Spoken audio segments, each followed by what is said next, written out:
hell'd you do last night? Yeah, that's what I thought. Too much excess, not enough release. Oh, what are we going to do with these guys, Uncle Kev? I don't know, Uncle Dave. I think what they need to do is wake up, down about 10, 12 aspirin, stagger into the kitchen. Get the coffee going, fire up the griddle, get the eggs and sausages and bacon rolling. And then turn on your favorite Saturday morning hangover cure podcast, which of course is Sports Frenzy 2.0. Because obviously you need us to tell you what to do, what to listen to, what to watch. We've got that all covered for you. Your Uncle Dave to my right. Your Uncle Kev to my left. So, what do we always start off with? We're all about The Rock. Now, this is an odd week, a weird week. We're in between when it comes to new music. So we had a couple reissues, let's put it that way, re-releases, old stuff that came out.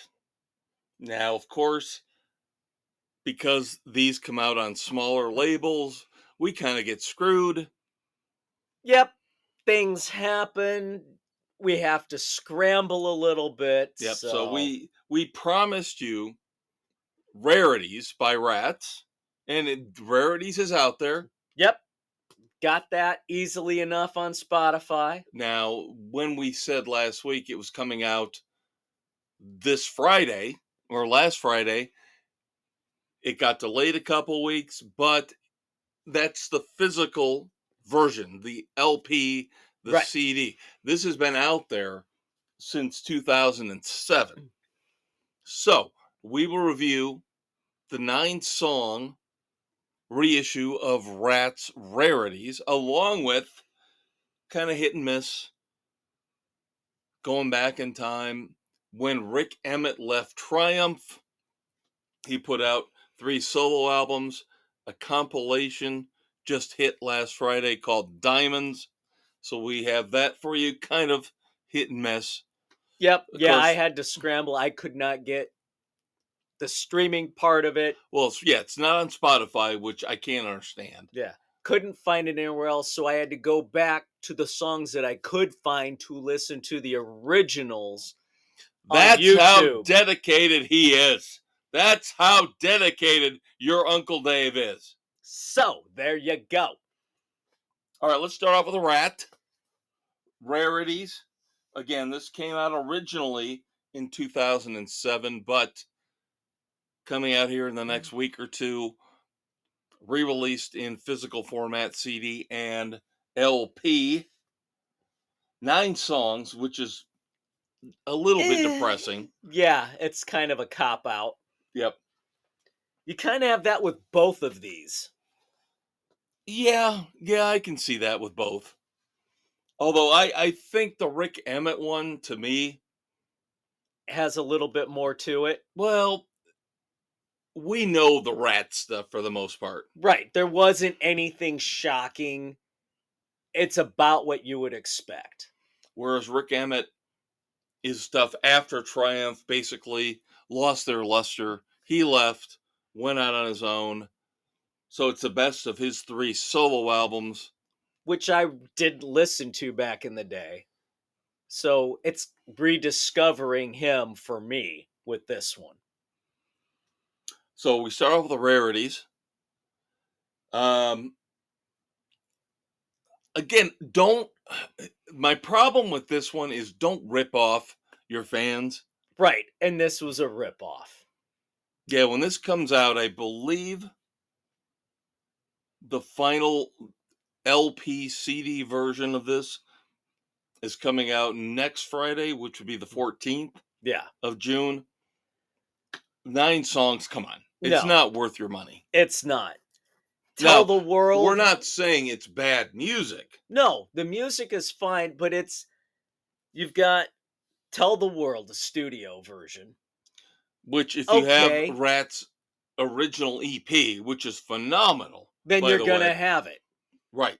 And this is a great version of it, but how much different is it from what you would get on that EP? Exactly.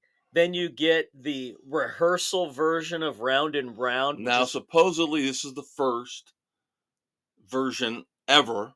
yeah, it's basically sounds like them in the garage hashing it out.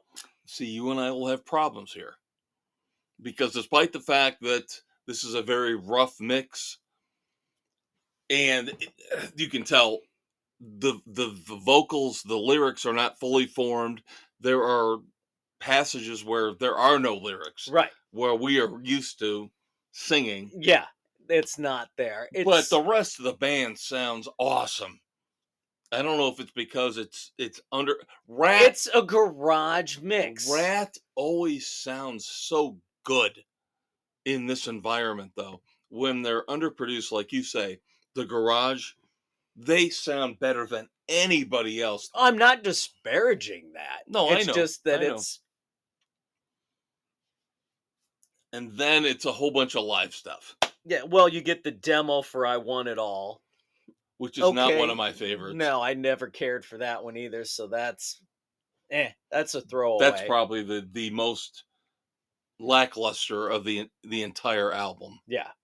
And then you run Everything live from 1987 until you get to the end song, but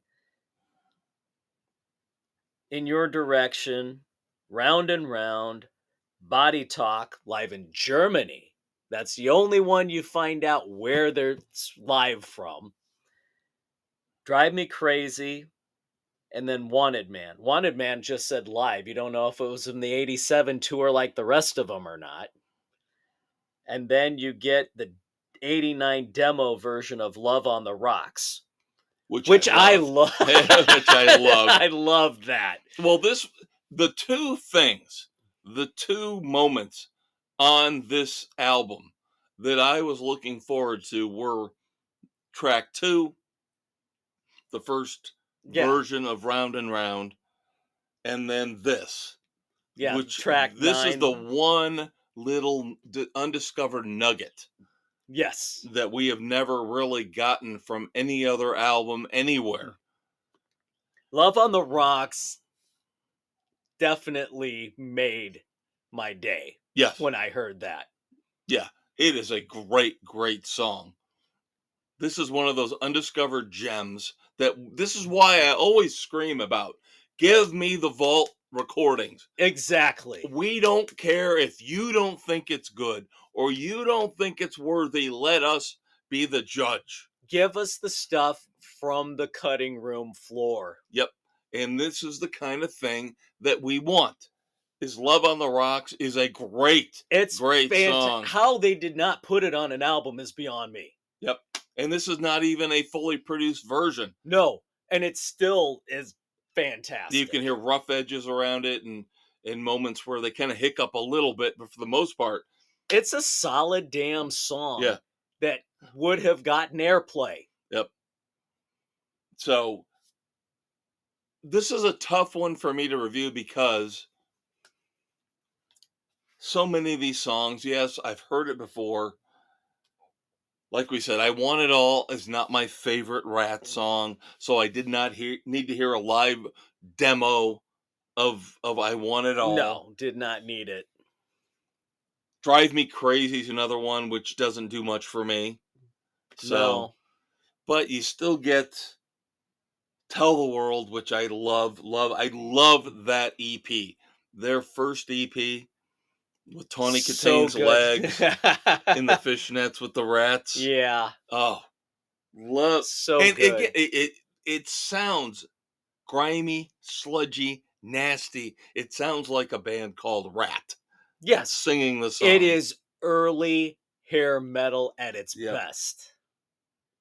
I didn't need 2 versions of Round and Round though. No, we didn't. You could have spared me the live version. Yeah, didn't need the live version. Anything out of the cellar I love, so In Your Direction and Wanted Man I'll take. Yep. Body Talk is hit and miss with me. It's okay. There are parts of Body Talk that I think are awesome and parts that I think are generic as hell. Yeah. Yeah. So if you're a Ratt fan, you will probably want to listen to this just for Love on the Rocks and The the round and round rehearsal. early Round and Round. Outside of that, there's nothing here that you need. No. And if you don't like Ratt, there's nothing here that's going to win you over. Right. It's 2.5. 2.5 frenzies. Yeah, I concur. And that's sad because it's Ratt. I know. We love Ratt. Yes, Ratt is awesome. But this is just kind of piffle. This is kind of But unnecessary. if you're going to do something, go to one of your streaming services and listen to the round and round rehearsal and Love on the Rocks. Yep. That's what you need off of Rarities. And the sad thing is, it should have been 13, 14, 15 tracks with easy. no problem. All right. Rick Emmett. Diamonds, the best of the hard rock years. So I did go to look up the tracks that were on there because I couldn't find the freaking thing to listen to. Yeah. On the remastered stuff. Yeah, this is on a small record label. I did not mean to put your Uncle Dave through the ringer. Yeah. Life goes on, so. But this was an off week with no new album, so. We had to do something for you kids. So you mentioned you really remember a lot of this stuff? No, I don't. I did not remember a lot of this. I don't remember a lot of this. I did not listen to any of this. So, coming in fresh on this, we start with the first one on there, Drive Time. This is kind of a metal version of the Stray Cats. I put it down as Foghat. Bluesy, but bluesy. Yes, I've got rock and blues, but it had that drive that you get from the Stray Cats, kind of that vibe, but a faster pace. Yeah, I thought he oversang a little bit on it. Not bad. No, I will say this right off the bat. I did not dislike any of the 11 songs. Even the slower stuff in the middle was decent. Decent, yes. Yep. Not horrible, tolerable. And you got to think, this was mid to late 80s for the most part. Early 90s. Early 90s. Yeah. So. It's early 90s, but he's trying to relive the 80s. Yeah. You can tell it with it's a lot of on. stuff is heavy on the keyboards. Yeah. Straight Up was one I did not find. I like Straight Up. So I did not get to listen to it. I couldn't find it. Straight Up was really good. Really good. The thing is with this album, as I listen to it, and I hate to say this, I judge whether it's books, movies, TV shows, whatever, or music by titles. If you give me a lame-ass title, I'm going in already prejudiced against it. A negative mark. But if you give me a really cool title, like when we get to our movie reviews, the thing about Rick Emmett's songs here on his solo compilation, the songs that I thought were going to suck based on the title were actually the best. And like the Rainbow Man. Oh, Rainbow Man was good. Yeah, Rainbow Man and Bang On. Bang On was freaking... Bang On might have been the best. Bang On was great. It is your typical 80s metal song. That's the one song where I thought he was trying to be most... to try to revive, bring back that Triumph sound. Yes. Yeah. Yep.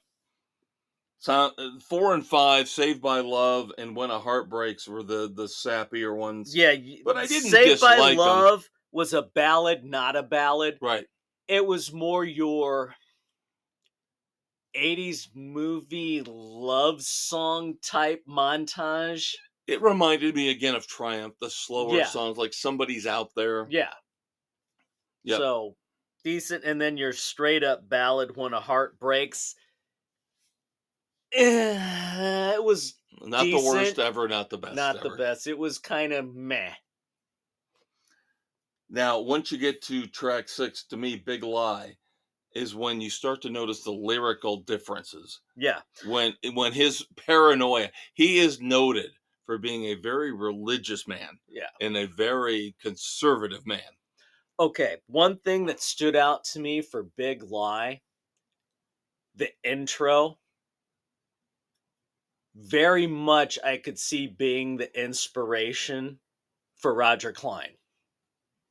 Wow. Okay.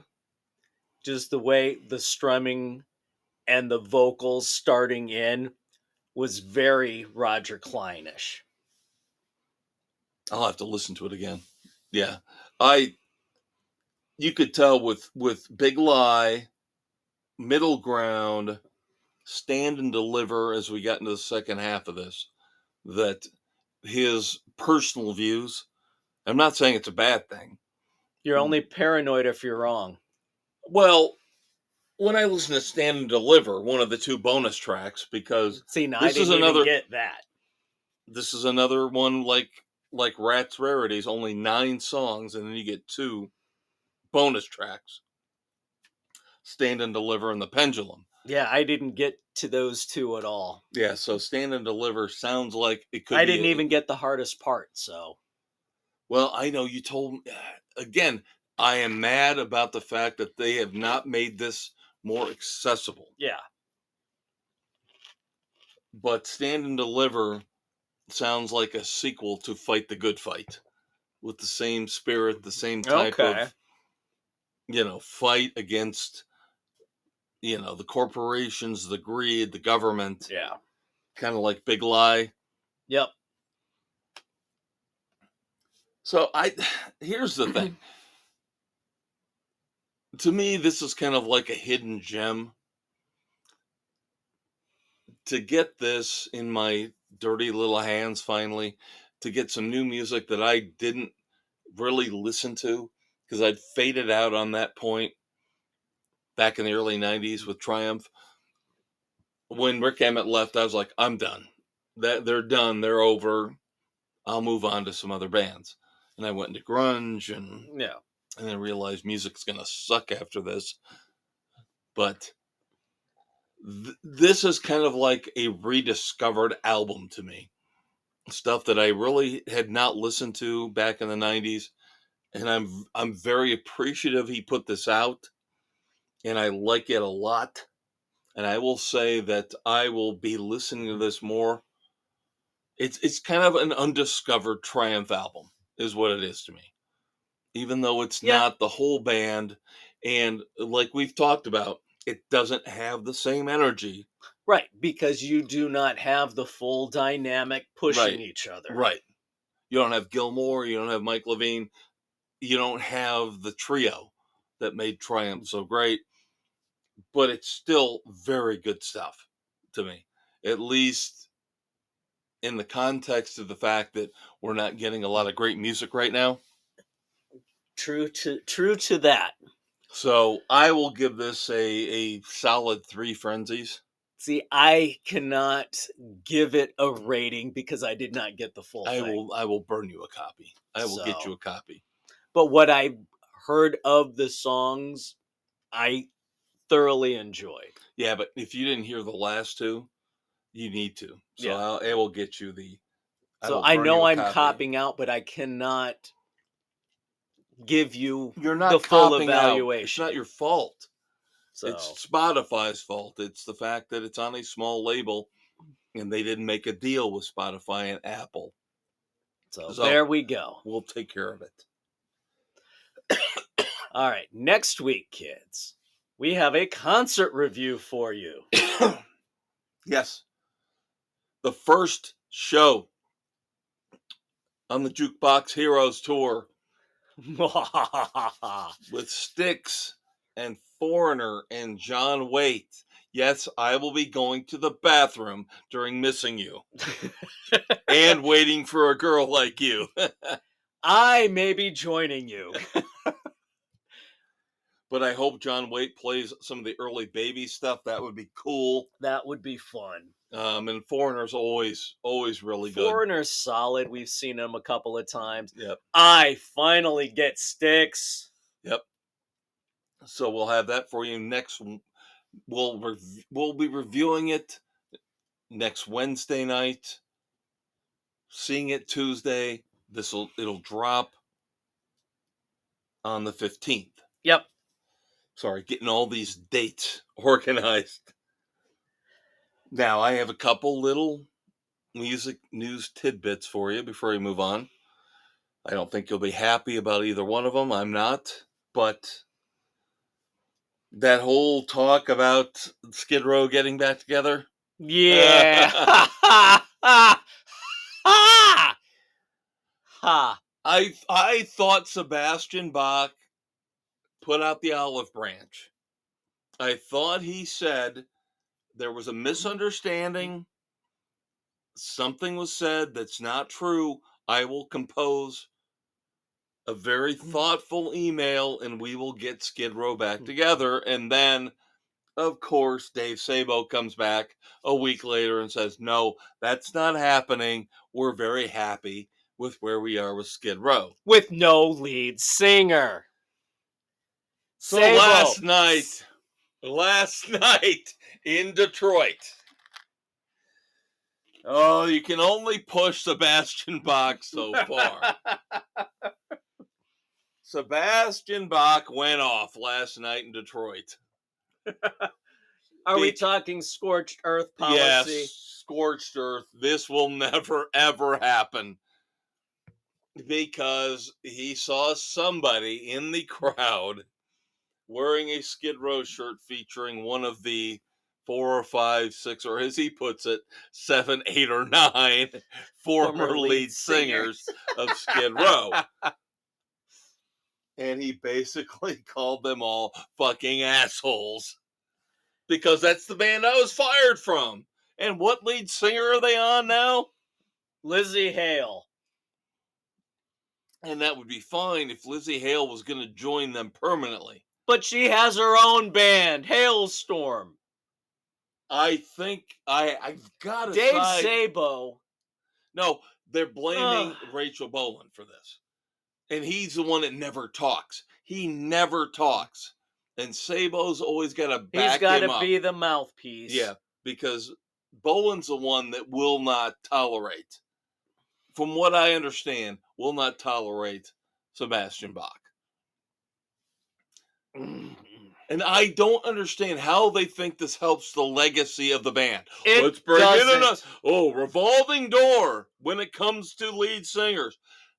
You are making a joke out of the band. You are making a joke. Yeah. It's pathetic. Start another band.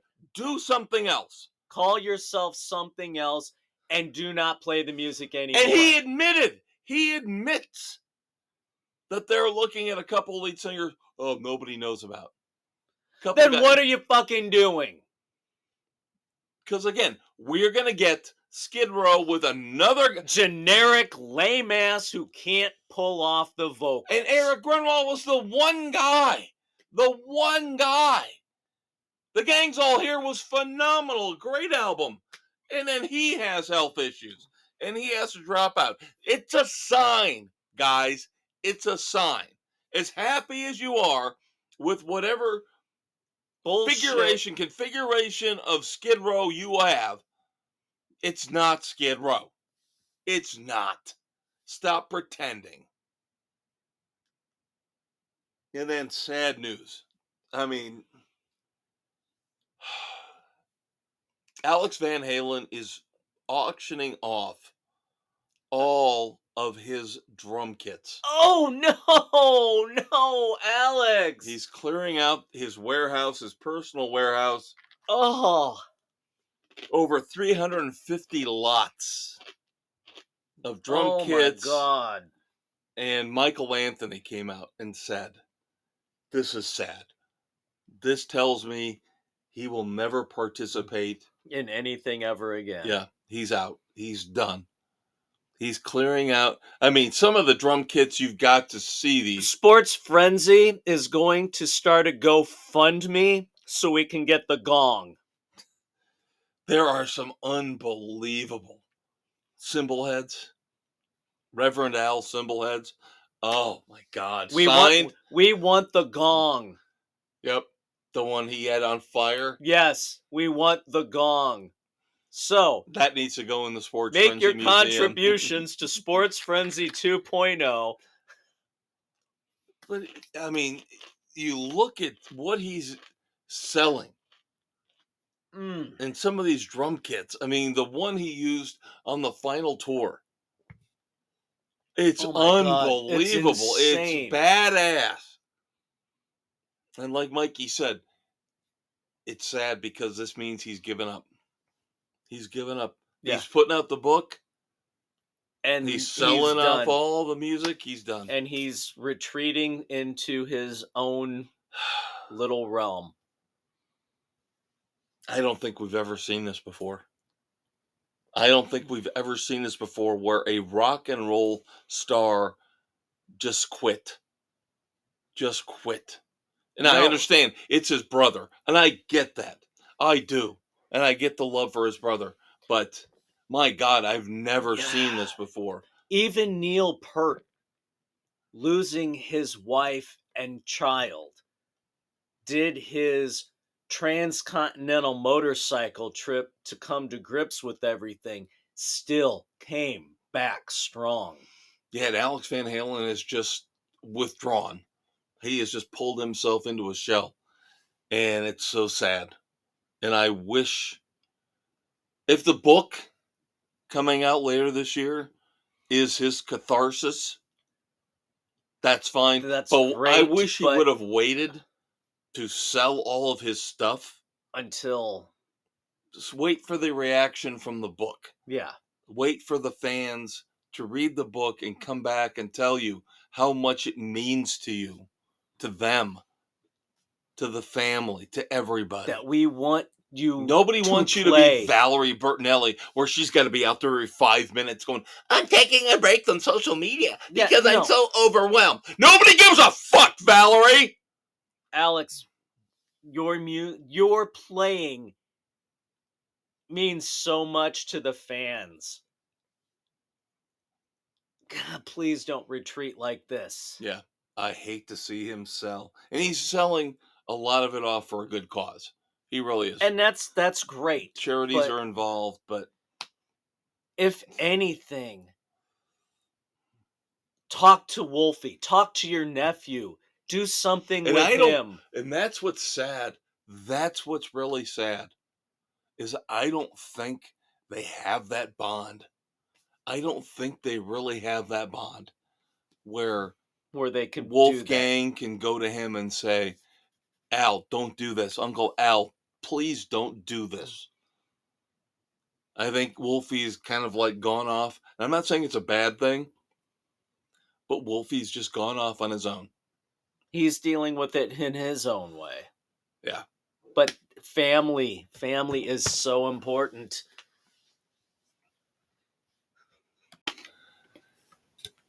So even though sadness with the whole Alex Van Halen auction, we have to move on. And I will say we move on to one of the most glorious, fantastic, epic movie segments we've ever had here on Sports Frenzy 2.0. Oh my God. We have been wanting to see this. Finally, God bless Netflix for bringing us Godzilla Minus One. We get an actual, serious, well done prequel to the Godzilla saga. And this is why I have no want, need, or desire to watch this crap that Hollywood puts out. Godzilla Kong, the new empire. This is what Godzilla is supposed to be. He is a destruction machine. He is not our friend. No, he is the enemy to mankind. mankind fucks things up, he comes in to correct it. So, of course, this is all set around World War II, the end of World War End II. days, World War II. Oh, man. And I'll tell you what, I am not a guy who likes subtitles. But, You had to watch this with the subtitles. well, and the subtitles didn't bother me. You have a great human story going on Yes. behind the scenes. In addition, and people who say you didn't get enough Godzilla, you're full of shit. Bullshit. They did it just right. They It got was- Godzilla in there at certain times when 3-4 times during the movie When he needed to be there. to push the story forward. An actual story, not contrived Hollywood bullshit, but a story about a man dealing with cowardice. A Yes. man who felt like he has let his country, his people, his friends down, his love down, because he seems like, even though as we watch it, we don't feel like he does. No. He feels like he has let everybody around him down. He feels the coward when actually he was probably the strongest person there could possibly have been. Right. Yes. And this is all set around the context of Godzilla. And the special effects definitely Unbelievable. definitely worthy of the Academy Award that they got. Oh my God. When he does the death ray and you actually see it burning his Godzilla sets the death ray out and it burns his mouth. You see the damage it does to Godzilla and the way he repairs himself. And that's a big part of this movie, is Godzilla repairing himself when he is injured. Sets everything up. God help me. Let's hope we get a sequel. I rarely want to say that. This, actually, having talked with my youngest Nick, scoops everything. Said doing this as the prequel sets up the writer director for this wants to redo, update all the Godzilla movies done in Japan. And this is the first step setting up with this prequel, setting the stage to be able to bring in going forward. And of course, this is So done that by, is the plan. This is done by Toho Studios, legendary for being, pushing the old Godzilla movies forward. Yes. And this is why we were able to watch this on Netflix. No Hollywood bullshit. No Hollywood bullshit. Hollywood should watch this and feel ashamed for the last couple of bullshit movies they put out. Watching this, I was awestruck. I was absolutely awestruck. You had the perfect human story. The country trying to come back from the devastation of World War II. Dealing with Godzilla. And there's no political bullshit No, here. there's no political They agenda. basically say the Russians, the United States cannot get involved. Yep, you're on your own. Yep. And so Japan rallies around themselves to handle the situation. And they come up with amazing strategies and amazing ways to try to combat Godzilla. And it's the introduction of Dr. Norda, who plays a pivotal role in all the Godzilla movies done in Japan. I mean, this sets everything up beautifully. It was so well done. It was enjoyable on every damn level. Yep. And like we joked about in the sports segment, kind of a precursor, the ending for this, a wonderful way to hope that our enemies could all die. Oh my God. And you get your nice feel-good happy ending. You do. I mean, It's got everything you could possibly But want. here's what I want to say. Visually stunning. Visually, one of the greatest movies I've ever seen in my life. I mean, visually, what they did with It's Godzilla was ridiculous. not Between his tail wiping out buildings when he and starts popping yep, this his spine as he gears up for the big blast, and just everything about it, the details on the sea life coming up to the surface, the destruction he rots on the ships. yep. I mean, When he moves into everything the city and he puts the subway car in his mouth, and you've got the one woman hanging hanging. on for dear life, and luckily was able to drop down into the water. But it's just filmed so beautifully. I mean, The cinematography could not have been yeah, better. The effects, oh my god, so incredible. yep. Every time Godzilla appears, the filmmakers know how to maximize the effect early on And it's when they're trying to figure out a way to destroy him, and all you get is his face and his head above the water, and they're saying let's try to put a mine into his mouth and blow up the mine. It's just you're watching it fascinated, like holy this looks shit, what real, could they do? this looks real. Yes. And just and when he walks on land, the motions, everything is so well done. Oh my god, yes. It's the details are incredible with what they put into this. Yep. This is what I was waiting for. I've been waiting for this, like you said, for months and months and months. It took longer than it normally would for this to get to streaming, but I'll watch it again. Oh my Oh, I god. will watch it. I will watch it I want it repeatedly. I want it on Blu-ray. I want to get it on Blu-ray. This is this I was afraid I It's was so real. overhyping it. Yes. It oh my god. It far blew my expectations. It was better than I could have hoped it to have It been. takes the best of the old Godzilla and modern technology in terms of special effects, and it melds them together, and it gives you the Oh, greatest Godzilla movie ever. It gives you the yes. greatest Godzilla movie ever.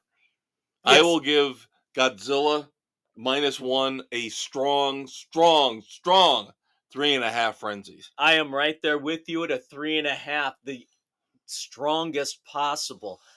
The boys have gone 4. I figured they would, It's the I only was reason I can't close. go 4 is because the nostalgia factor pulls it back to me a little bit. A little. I wanted to give it a 4, but there was just something that I just couldn't quite make that final leap. I'm with you. Yep. But it was fucking fantastic. Oh my god. Yes. And like you were saying, you were overhyping it. I thought the same thing. I thought, oh, how is this ever going to live up to the expectations? I've had people tell me, email me, text me saying, "Have you seen this yet?"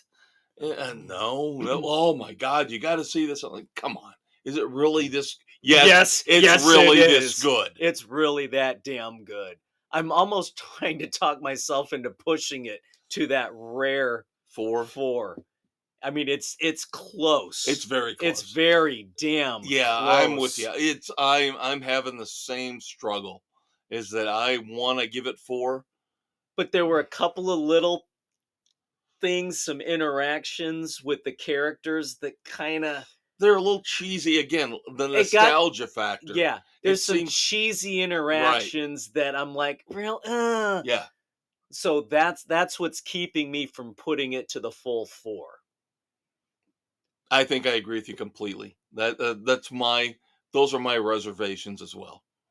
But So when the 4 characters are in the main pilot's home, and they're having their little thing, or when they're in the Yeah, restaurant. yeah, that Those stuff is a little, yeah. that's the type of thing that draws it back But for that's what I me. was getting at with nostalgia, is that's what you would expect from an older Godzilla Right. movie from back in the 60s. Yeah.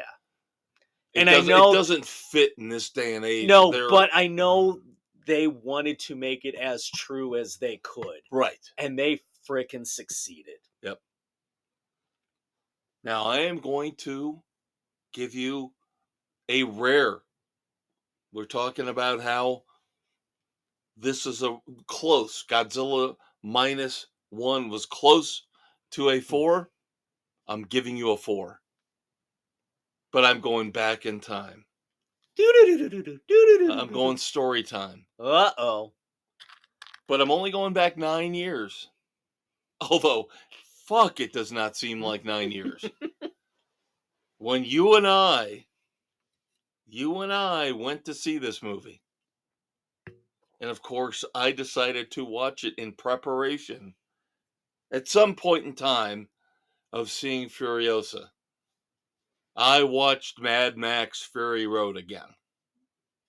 And I'm telling you, it gets better every goddamn time I watch it. It does. It is a masterpiece. It is for frenzies, hands down. Fury Road is a masterpiece. You do not want to miss 1 second of this movie. No, there's just so much going on. You've got Easter eggs in there with the little music box that shows up later on. Again, this happens before Road Warrior. It shows up later on, the music box in Road Warrior. I hate how much nasty troll vitriol Furiosa's getting. Now, we haven't seen it yet. No, we have not been able to coordinate a time to see it. I cannot Which is believe, number killing one, me. Furiosa is not that bad. I can't, with George Miller running it, it can't be that bad. And unfortunately, the news is because it's not doing well, that's putting the brakes on his next Mad Max project. Which was supposed to be the Wastelands. Yeah. And people are, and I think the rightful criticism might be they wanted another Mad Max movie. We wanted another Mad Max. We didn't need just a Furiosa movie. Right. And but everybody, oh my God, yes, female empowerment. Hashtag me too. And that's fine. I would have been gloriously happy if Furiosa would have done gangbusters at the box office, because like you said, that means more coming. Yes. If this would have done well, Wastelands would have been out in record time. Yep. But alas, now we don't know what the future holds. Now the studios are holding Mad Max hostage because us viewers did not support Furiosa. And I do not like the fact they keep calling Fury Road a bomb. It wasn't a bomb. It made $150 million. It was nominated for countless Oscars. It won countless technical Oscars. It was nominated for Best Goddamn Picture. And it deserved to be, because it's glorious and it's phenomenal. Ugh. But Hollywood is just sucks. Hollywood's just like the WNBA. Hollywood is like any enterprise, the snake eating its own tail. I love that analogy. I love that metaphor, because so many companies, so many enterprises do that. They don't understand how to grow and how to move forward. They get stuck, and it's frustrating. After how many years, decades, after Beyond Thunderdome, did we finally get Fury Road? And George Miller did a perfect job of relaunching Mad Max. He didn't need Mel Gibson. No. He brings in Tom Hardy. And despite the fact, by all accounts, Tom Hardy and Charlize Theron did not get along on set. It was still a great movie. They still worked well together and created a masterpiece. An absolute masterpiece. And I'm telling you, I've already got in my mind the idea for the Wastelands, and I would bring back both Tom Hardy and Mel Gibson. Yeah, thank you. I would have Mel Gibson introduce the movie as an old Mad Max. Looking back at what happened between Fury Road and Road Warrior. What happened when Max leaves the Citadel? It's just such a gorgeous universe he created with so many unbelievable paths they could take the characters down. Reflecting upon, and you got Hardy there acting it out. Yeah. God, the narration, oh my God, it would be perfect. You can't tell me Mel Gibson wouldn't jump in 2 seconds and say, I'm in, even if I'm only in the beginning. Yeah. As an old grizzled Mad Max. Even if I only do the voiceovers here and there. Yes. Come and let Tom Hardy run the rest of it. Come on. But Fury Road, again, one of the greatest movies of the last 25 years. Amen, brother. 4 frenzies, beginning to end. There is not a second wasted in that movie. No. There is not a boring moment. It is non-stop action. Yep. It is. And visually, again, I wanted to tie Godzilla Minus One and Mad Max Fury Road together in this episode because 2 of the most visually stunning movies I have seen in the last 20 years, if not the 2 best visually FX stunning movies I've ever seen. Yeah, I can't argue with you. It's not, the human drama where 2 people are sitting there talking in a restaurant. No, nobody cares about that. The effects, the background, the foreground, the colors, all the details. Oh my God, the freaking details. Minus One. When the Zero lands on the island and you see the shocks bouncing as it lands. The detail in those effects was unbelievable. Yeah, that's why I was happy we've got these 2 movies to bring together, because if you have not seen either of these movies, you have got to make an effort, make a choice to get out there and watch both of them. Visually, these 2 movies, after watching them the last week, reminded me of why I love movies. After watching crap after crap after crap after crap that we have reviewed here, again, these 2 movies gave me my faith back in why there are people out there who know what they are doing. And I take the chance to watch these movies thinking they might be good. The hope is there. Because these 2 movies show you exactly what the magic of cinema can do. Now we've got trailers, more trailers, Dave. We've got the new trailer for Venom, The Last Dance. The first official trailer, even though we had a teaser earlier for Alien, Romulus. And then we have the first official trailer for that 90s show. I've seen the second trailer for it. Okay, so that's probably it. You've seen it. Yeah, I've seen both trailers. Yep. First hug and Bob, Kitty, Donna. Yep, that's it. That's it. You got new neighbors across the street. And I don't know what it is, but I watch that and I just feel good. It's like an old friend coming back. Yep. And I cannot wait at the end of June to finally get Red and Kitty and Bob back. Yep. Other movie/streaming news. Netflix has officially greenlit the Peaky Blinders movie with Cillian Murphy reprising his role as Tommy Shelby. And as Cillian says, this is one for the fans. Oh, so looking forward to this. The final chapter of the Shelbys. Oh, there's a lot going on after the way the series ended. It needs to be brought to an epic final conclusion.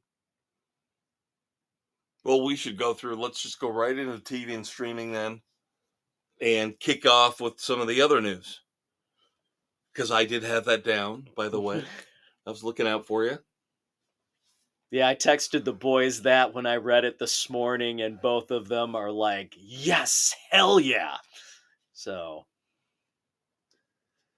Well, you know how much you and I love Eli Roth. Hostel. They're actually putting together a TV series based on Hostel. why? Well, the shocking thing is who's attached to star in it.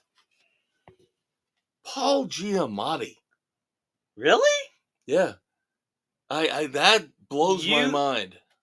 Blows my mind. Wow. Paul Giamatti in a potential TV series based on Hostel. One of the most disgusting, awful horror Disturbing. series ever.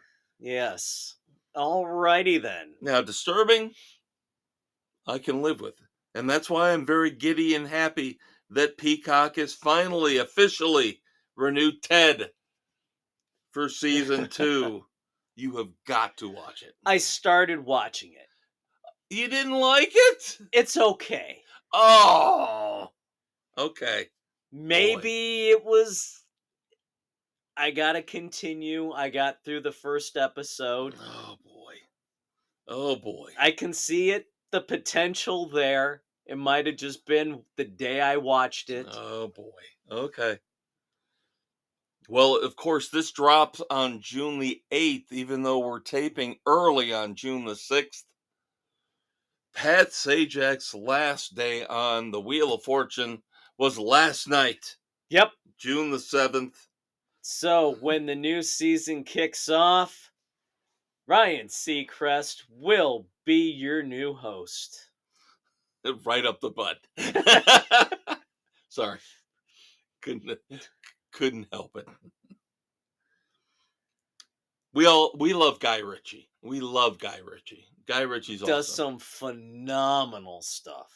So this is very interesting that now Amazon Prime has greenlit an 8-episode series directed by Guy Ritchie, Young Sherlock Holmes. Is this going to kind of be based on the 80s movie, The Young Sherlock Holmes? That I don't know.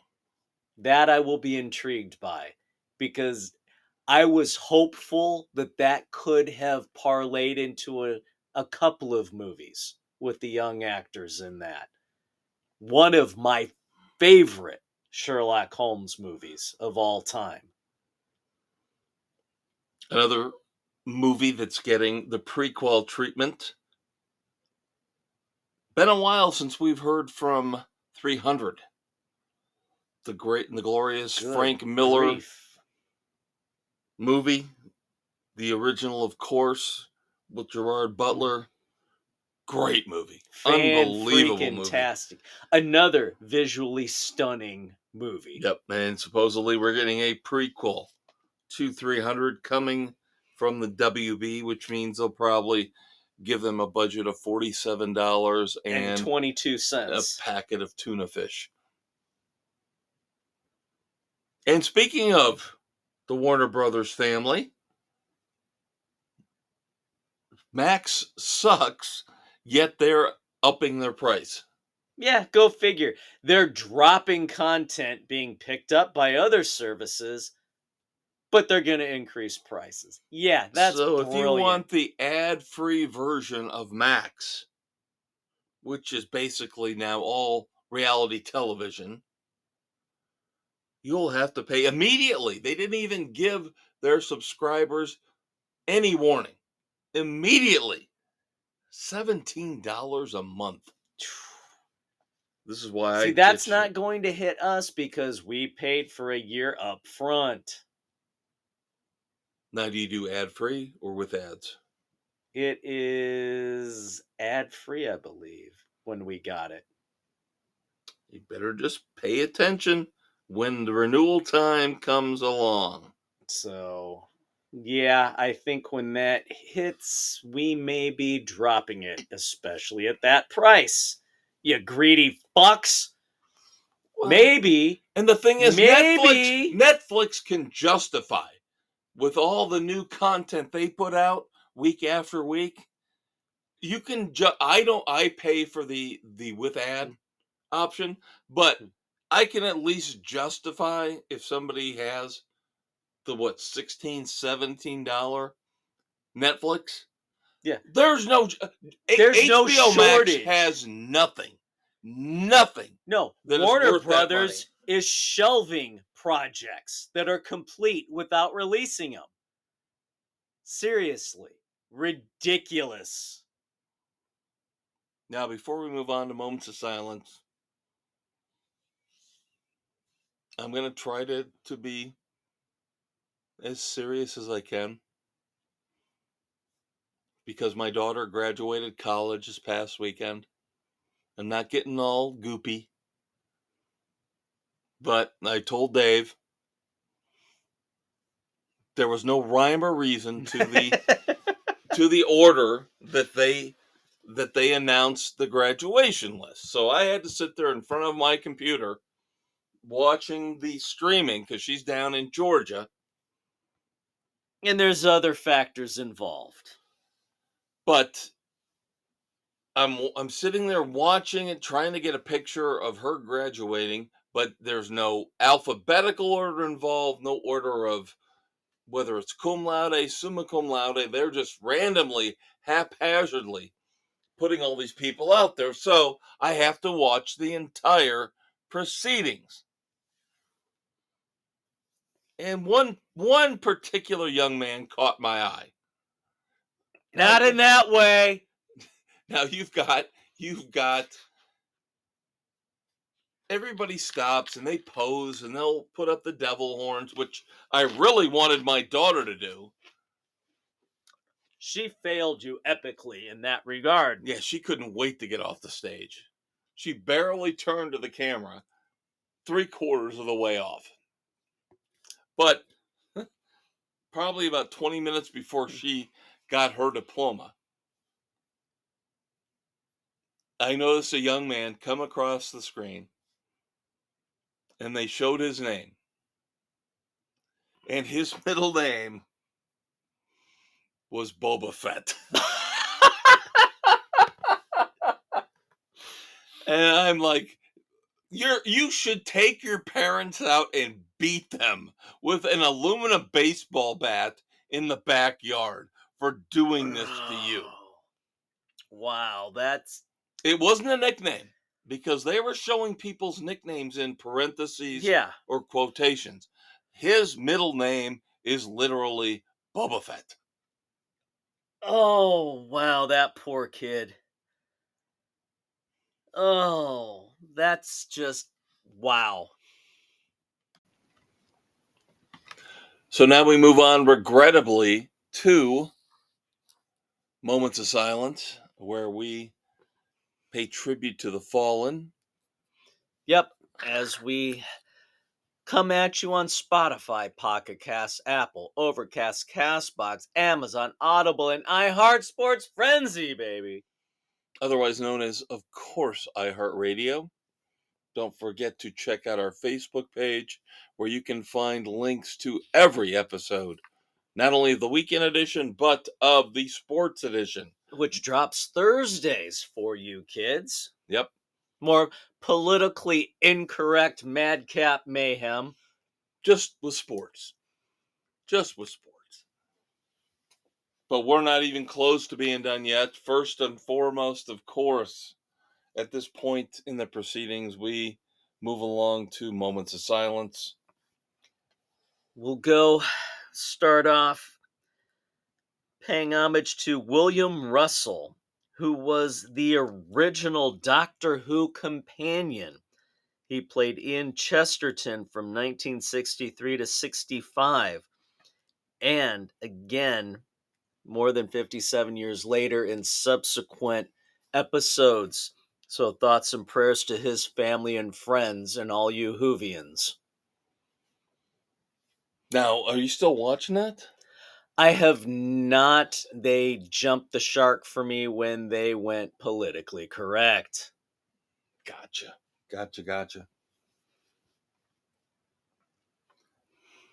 I, of course, have to pay tribute to one of the few rap groups. Yes, I know. I usually show disdain for rap groups. But Luther Campbell, staunch supporter of the Hurricanes down in Miami, the Two Live Crew, Brother Marquis, passed away here recently. So we have to send out our thoughts and our prayers to Two Live Crew family and friends of Brother Marquis. By the way, before we move on to the dumbasses of the week, I didn't even get to update you on what I've been watching on TV and streaming. We kind of just we kind of did just fly right through that, didn't we? Yes. I have to just give me a minute because number one, you'll be impressed with the fact that I have watched 2 more episodes of Fallout. So I'm into episode 4. I do plan on finishing it. I'm enjoying it very much. Here's the problem. Not a problem, but bizarre, isn't it? Well, here's what every time I watch it and I see that the little city that they've got constructed there where the big showdown happens in episode 2 with the ghoul, all I can think is that would be an awesome world to have at Disney or Universal. Can you imagine? Fallout Land? Yes. Fallout Land would be phenomenal. They've got it all set up. It's right there. Yep. You could have a little walk in the desert to the Soviet satellite. But the world there with, would you like, an iguana? would you like some iguana? Iguana on a stick? Yeah. That would, and you got to pay cool. With bottle caps? Yeah. It would be fantastic. That would be fun. So I am looking forward to finishing up Fallout, but I have also started to watch Eric, which is a very interesting new series on Netflix, starring Benedict Cumberbatch. Now, yes. Please do not take my comparisons as this show being as good as the two, but it is a combination of Fight Club and Gone Baby Gone. Oh, wow. That again, not nearly as good as either of the source material. But that's an interesting and disturbing combination. And that's what this show is, interesting and disturbing. Now, it's only 6 episodes. I'm 2 in. I almost quit on it because halfway through the first episode, you got the checkbox. And I was like, oh, for the love of Christ. Really? I said, no, we're going to push through. We're going to be the better man, and we're going to push through. We're not going to be the snob. Am I glad I pushed through? I don't know. Maybe. Jury's still out. Maybe not. But basically, you've got a missing child, and you have a father having a nervous breakdown. And how will this all play out? Who is responsible? Who's responsible? You've been given a number of suspects in the first episode or 2. But again, a lot of it happens in the mid-'80s, 85. During the time of Adam. So It's interesting. I will probably, because it's only 6 episodes, finish it off. I'll watch it. It could go one way or the other. It could end up being really cool or really stupid. All right. There we go. All right, now it's time, Mr. Geller, to what? We have to pivot. Pivot. All right, we have a ton of dumbass potential this week. Most of it pretty obvious. Let's start off, get it done right now, right away. Now, let's say this is a double dumbass to start things off, because it looked like the dumbass was going one way and then it went the other way. If you kids have not seen this, you got one, not two. If you kids have not seen this viral video where, and I still don't understand how you're allowed to zoom in to your court proceedings, unless you're like states away, you know. If you're on vacation, you get nailed with speeding. Right. I get that. So defendant in a case involving driving with a suspended license zooms in for his court hearing while he's driving to a doctor's appointment. Yeah. So everybody goes, what? Oh my God, how stupid can you be? And the guy is shocked as the judge says, do you realize what this is about? What you're actually zooming in on? You're zooming in on driving with a suspended license while driving somewhere. And so everybody's going, oh my God, what a stupid asshole that guy is. Turns out, he's not the dumbass. Clerical error. He did not have a suspended license. So the dumbass in this case, and this is sickening to me, that there are so many cases like this I've heard out there now. This brings it to light. Clerical errors are ruining people's lives. Whether it's DUI, whether it's child support. You get it, the wrong Some name, stupid idiot in the court system types in the wrong code and ruins somebody's life. I read about this, and this was in Michigan. If you ever watched court TV, where they show footage of different things, or court cams, Dan Abrams hosts, who also does OP On Patrol Live on Reels. He does this on AMC or A&E, whatever it is. The judge up there is freaking phenomenal. He is on regularly. He holds people accountable when they need to be, and he gives people the breaks they deserve when they need them. He is super fair and cool.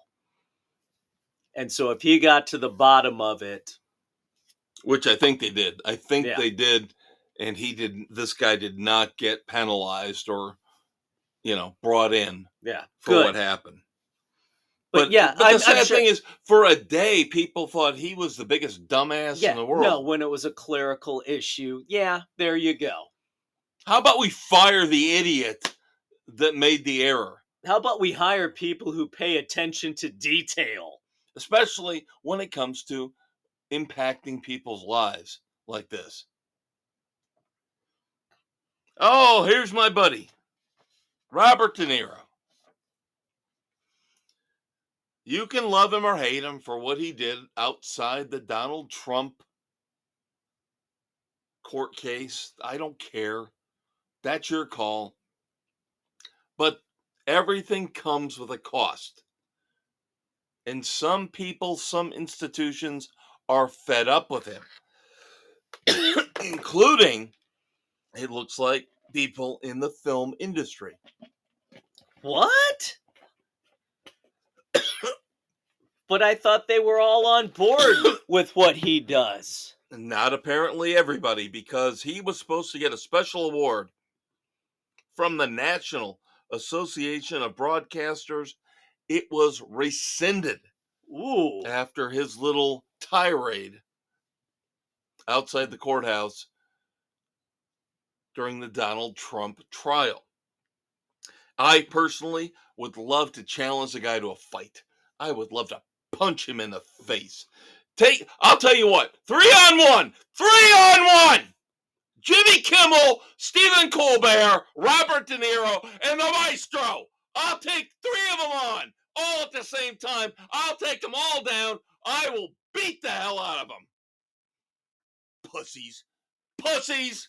Yeah, they get in front of a microphone, and I'm a big man. Take on the Maestro. You won't survive 5 seconds. Because I bite and I do groin stuff. I will destroy you. Speaking of liberal nut jobs, Boston Mayor Michelle Wu has reached a new low. Now, we have not brought up her past indiscretions, where she banned white people from her recent holiday party, and where she said theft in any way, shape, or form should not be prosecuted.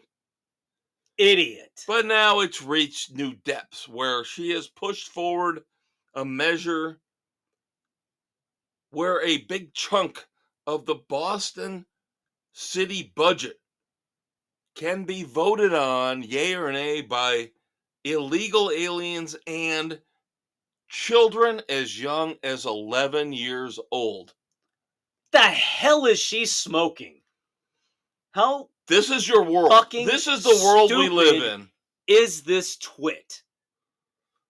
She's woke. She's woke, Dave. She's stupid as hell is what she is. Yes, 11-year-old kids technically can now vote on how tax money is spent in Boston. My problem with this is, who's voting them in? Yeah. Oh, but that leads us to our next dumbass. New Jersey. You idiots in New Jersey. Donald Payne Jr.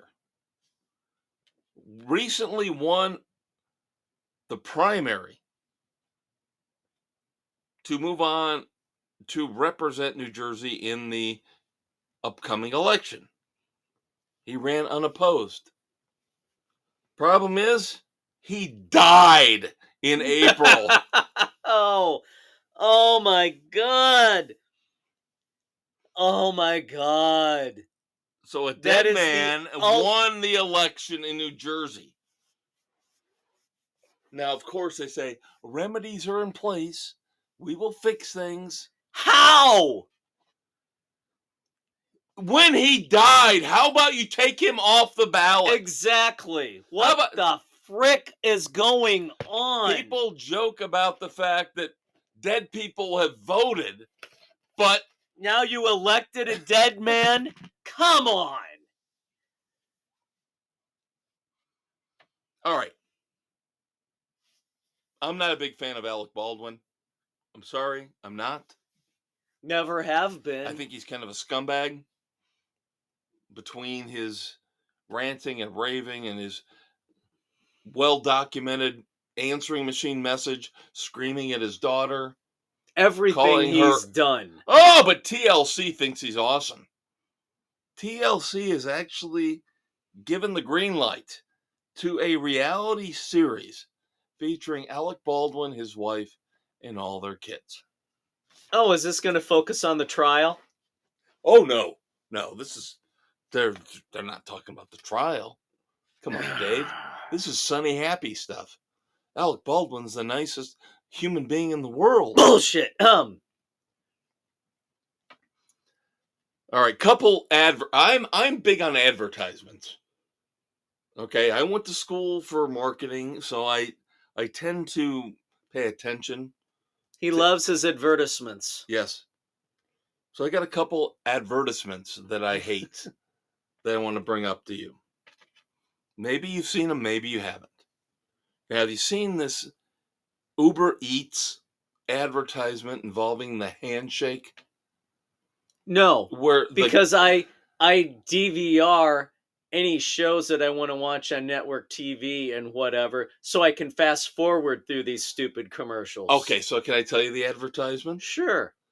Okay, guy like us, manly man, father with his daughter sitting there, and I'm assuming it's the boyfriend. He's grilling out on the back patio, right? He's making burgers. Okay. Boyfriend shows up. Hey, how you doing? Sticks his hand out. Okay, Okay. big deal. Yeah, shake hands. The little weaselly boyfriend doesn't know what to do. He looks at the hand, he bends down and kisses the hand. Ugh. And then everybody like kind of goes with an awkward pause and then, oh, okay, hey, come on, how do you like your burgers? I'm like, that is the stupidest, gayest thing I've ever seen in my life. Get the fuck out of my yard. Literally. You kiss my hand when I stick my hand out to Seriously? shake your hand? Do I have my palm down with my ring out there? Yeah. I don't Oh my understand God. what they're trying to get at with this commercial. I don't get it. Clueless morons are accepted. If I stick my hand out for a handshake, You shake their hand. you don't go, Oh my God, that's bad. yeah, I'll have to show you that one. But it gets worse. And I usually like Sonic. Sonic's got some good food. I see do. when they've got some of their burgers, they've got some good burger ideas, you know? Jalapeno, cheddar, fried onion I like their stuff. slushies. The different Okay, flavors they but have. I They've got a think- good chili dog. Yes. Yes, but I think they think they're too smart now. Ugh. Now their new ad campaign talking about how they have a revolutionary new idea when it comes to French fries. Oh, people like regular French fries and they show the McDonald's French fries, or they like tots and they show tater tots and they go, we have found the middle ground. We're brilliant. They call them groovy fries. Guess what they are? They're crinkle cut fries, which you can go to any supermarket and buy, or a crinkle cut fries. Yes, you can. Oh, but we give you a side of ranch dressing to which dip you them can in. buy at the store as well. I'm like, who's the fucking genius who got paid to come up with this crinkle idea? Fries. Oh my God. Literally, I'm watching this going, they're crinkle cut fries, which have been around since the 70s. And you're acting like this is a new brilliant innovation? Sonic, you've let me down. But you know who has not let me down? Our final, and this is not dumbass. I'm sorry. I put this in here. This is kind of a commentary against dumbasses. So this doesn't count. I just want to put this out there. I think it's kind of a commentary about Pride Month. I'm sorry. I know it's Pride Month, but I'm sick of Pride Month. I'm sick of Black Awareness Month. I'm sick of women's cancer. How about we just all look out for each other? Man, woman, gay, straight, black, white, we all just take care of each other. Why do we have to have months? Indigenous, Samoan, Australian outback people, why do we have to do this? So I think a bar in Idaho has come up with the solution. The Old State Saloon in Eagle, Idaho. I love it. I want to go there. I'm taking a road trip out to Idaho just to go here. You know why? because they have declared June as heterosexual awesomeness month. Hell yeah! Hell yeah! Enough with all the other politically correct bullshit. How about that? It's about time we got somebody to stand up for straight white people. Yep, and of course it's in Idaho where they have per capita the most militias. Why do you have to do that? Why do you have to bring me down? Why do you have to bring me down? Because this is the dumbass segment. All right, so who you got? You've got